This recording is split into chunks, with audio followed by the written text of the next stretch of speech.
안녕하세요. 김한나입니다. 교사 계정으로 구글 클래스룸을 들어가 수업하는 방법에 대해서 말씀드리겠습니다. 자, 우선 구글은 크롬 환경에서 가장 최적화되어 있습니다. 따라서 크롬이 없으신 분들은 크롬을 꼭 다운받아 주세요. 크롬 다운받는 방법은 어렵지 않아요. 검색창에 구글 크롬이라고 치시면 자, 이렇게 구글 크롬 사이트가 나옵니다.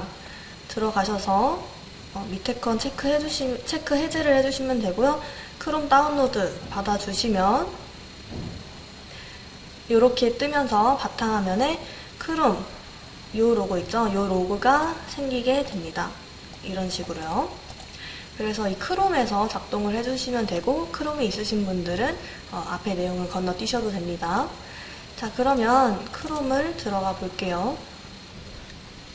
이렇게 들어오셨을 때 현재 이 위에 이렇게 로그인 되어 있으신 분들도 있고 그렇지 않은 분들도 계실 거예요. 그런데 우리가 클래스룸을 사용하기 위해선 학교에서 발급해드린 G Suite 계정을 사용하셔야 됩니다. 따라서 이렇게 동그라미가 2개 나오실 경우에는 이 아래 거 말고 위에 거를 클릭하셔서 추가를 해주시면 됩니다. 위에 거를 클릭하셔서 하시는 게 보다 나중에 쓰기가 좀 편하시거든요. 그래서 위에 거 클릭하시고 다른 사용자의 추가 누르면 여기에 이제 저는 테스트용 계정을 추가해 보도록 하겠습니다. 원하는 그림을 선택해 주시고 이 밑에 이 체크는 해제하지 않으시는 게 좋아요. 그래야 바탕화면에 아이콘이 생기니까. 그래서 추가를 해보겠습니다. 하면 나만의 크롬 만들기에서 시작하기 누르시고 아이콘 필요하신 거 선택하셔서 크롬의 기본 브라우저 설정 요거는 해주셔도 되고 건너뛰셔도 됩니다. 하면 이렇게 처음에 계정을 로그인하라는 말이 뜰 거예요. 요거 한 번만 계정 로그인 해주시면 그 다음부터는 제 로그인 없이 계속 쓸 수가 있습니다. 그래서 제가 로그인 한번 해볼게요. 이렇게 문자를 입력하라는 창이 뜨는데 이것도 처음에 할 때 한 번만 해주시면 됩니다. 구글이 보안에 굉장히 좀 강화가 돼 있어서 이런 장치들을 설정해 놓은 것이고요. 자, 이렇게 하면은 데이터 연결 눌러주시고 사용, 동기화 사용 이렇게 하면 내 창이 이렇게 만들어지게 됩니다. 그래서 여기 보면은 새로 만든 이 테스트 계정으로 로그인이 되어 있죠. 그래서 저 같은 경우에는 구글 계정을 좀 여러 개 쓰거든요. 개인 계정, 클래스룸 계정, 그리고 학교 마스터 계정, 테스트 계정. 요거까지 하시면 바탕화면에 이런 식으로 크롬 모양의 내 계정이 생성이 됩니다. 그래서 요걸 그냥 들어가시면 내 계정으로 로그인된 크롬을 사용하실 수가 있습니다. 자, 그럼 여기서 클래스룸을 들어가야겠죠? 클래스룸은 여기 맨 끝에 구글 앱이라고 되어 있는 곳이 있습니다. 거기서 계정 한번 들어갈게요. 들어가면 여기 다시 9점 있죠? 9점에 클래스룸이라는 아이콘이 있습니다. 요거 들어가시면 됩니다. 요거 이렇게 들어가셔서 하나 더 팁을 드리자면 여기 끝에 별표 모양 있죠? 요거 클릭하시면 여기에 클래스룸이라고 아이콘이 하나 형성되게 됩니다. 그러니까는 다음번에 쓰실 때도 그냥 여기를 클릭하셔 들어가시면 됩니다. 자, 어쨌건 이렇게 클래스룸 들어가시면 제가 선생님별로 각 들어가는 교실에 대한 클래스룸에 다 초대해드렸습니다. 그래서 그 초대된 교실에 수락 누르시면 되고 그리고 이런 화면이 뜨게 됩니다. 자, 여기 보시면 요 비디오 모양 같이 생긴 아이콘 있죠? 요게 이제 학생들과 쌍방향 수업을 할 때 사용하실 미트라는 프로그램으로 바로 연결되는 아이콘입니다. 누르면 카메라와 마이크를 사용하도록 허용해야겠죠? 그래서 허용을 눌러주시고 닫기 이렇게 해주시면 이제 내 얼굴이 화면에 뜨게 됩니다. 그러면 지금 참여하기를 누르시면 바로 참여가 되고요. 요거는 굳이 복사하거나 뭐 학생들한테 링크를 공유하지 않아도 됩니다. 왜냐면 학생들도 아까 그 버튼이 똑같이 있기 때문이에요. 그래서 선생님들이 말씀하실 땐 마이크를 켜고 말씀을 해주시면 되고요. 우리가 이제 PPT 발표를 할 때가 많이 있잖아요. 그럴 때는 발표 시작이라는 기능을 사용하시면 됩니다. 그리고 학생들이 들어왔는지 그렇지 않은지 확인을 해야겠죠. 그러면 여기 사람 모양 표시를 누르면 여기 이렇게 주르륵 학생들이 뜨게 됩니다. 그리고 채팅 기능을 또 사용하실 수가 있어요. 그래서 여기서 출석 체크, 안녕하세요, 이렇게 남겨주면 되겠죠. 자, 그리고 회의 녹화, 내가 지금 하고 있는 이 수업을 녹화할 수도 있고요. 그리고 설정에 들어가시면 뭐 오디오나 영상의 종류를 내가 원하는 것으로 바꿀 수가 있겠죠. 레이아웃 변경은 어떤 모양으로 학생들을 내 화면에 띄울 것이냐에 관련된 거고요. 발표 시작을 제가 한번 예시로 보여드리겠습니다. 자, 발표 시작을 하려면 뭔가 창이 하나 띄어져 있어야겠죠? 저는 제가 수업했던 내용을 한번 띄워놓아 볼게요.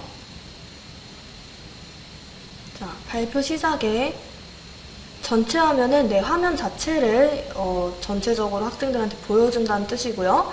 창에 들어가시면 내가 원하는 것만 선택해서 보여줄 수가 있습니다. 그러면 이 특화와 지식재산권, 요거 PPT를 하고 싶으면 공유 이렇게 눌러주시면 되고, 듀얼 모니터를 사용하시는 경우에는 한 화면에는 요 학생들과 수업하는 요 장면, 요 화면 있죠? 요 화면을 띄워 놓으시면 되고, 한 화면은 요 공유되는 이 PPT 화면을 띄워 놓으시면 편리하게 사용하실 수가 있습니다. 자, 요런 식의 모습이 되겠죠? 이렇게. 그래서 여기서 수업을 하시면 학생들한테 이제 강의가 나가게 됩니다.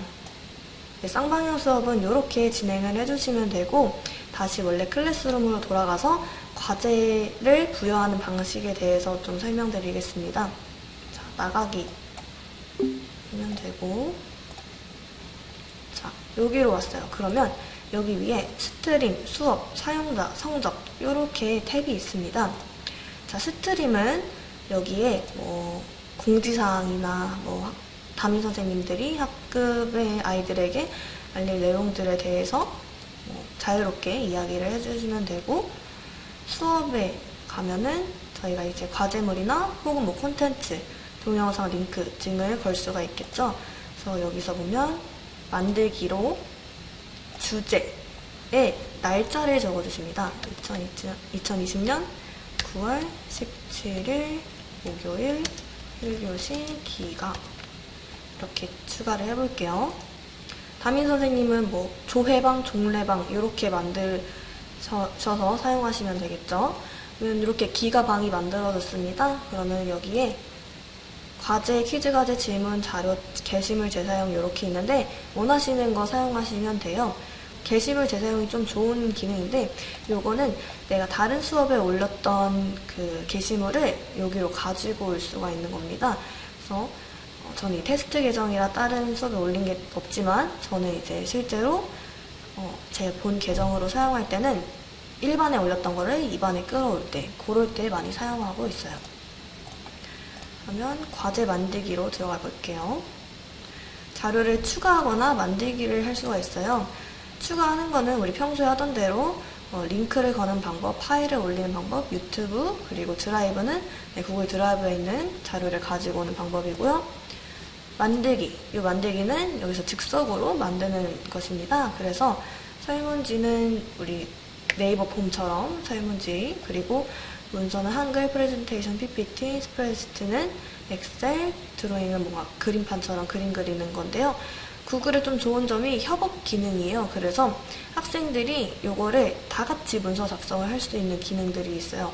그거에 대해서는 또 나중에 따로 말씀드리고, 가장 많이 사용하게 될 이 설문지 기능에 대해서 먼저 설명드리겠습니다. 자, 설문지 기능을 클릭하시면 이렇게 바로 설문지를 만들 수 있는 창이 떠요. 그래서 여기에 제목을 입력해 주시고, 뭐 학번을 받아야겠죠. 학번, 그리고 필수, 그러면은 이 필수 체크를 하면 이 문항을 입력하지 않으면 넘어가지 않게 만드는 거고요. 요거는 복사. 그래서 뭐 과제물을 만드실 수 있고, 여기에 보면은 설명도 있어요. 그래서 과제물에 대한 설명도 이렇게 쓰실 수 있겠죠.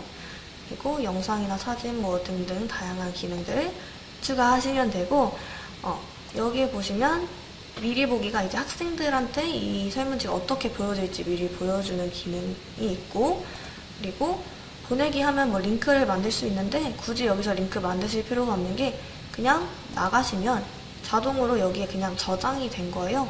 그럼 이거를 그냥 아이들한테 뭐 이렇게 해가지고 과제를 만드시면 되는데, 그 전에 주제에 내가 아까 추가한 그 날짜와 기가 요 주제가 있었죠? 요거 한번 선택해 주시고, 꼭 선택해 주셔야 돼요. 선택해 주시고, 학생은 뭐 내가 원하는 학생한테만 할지, 여기 이제 아직 학생 추가가 안 돼서 안 뜨는 건데 주르륵 학생이 나와요.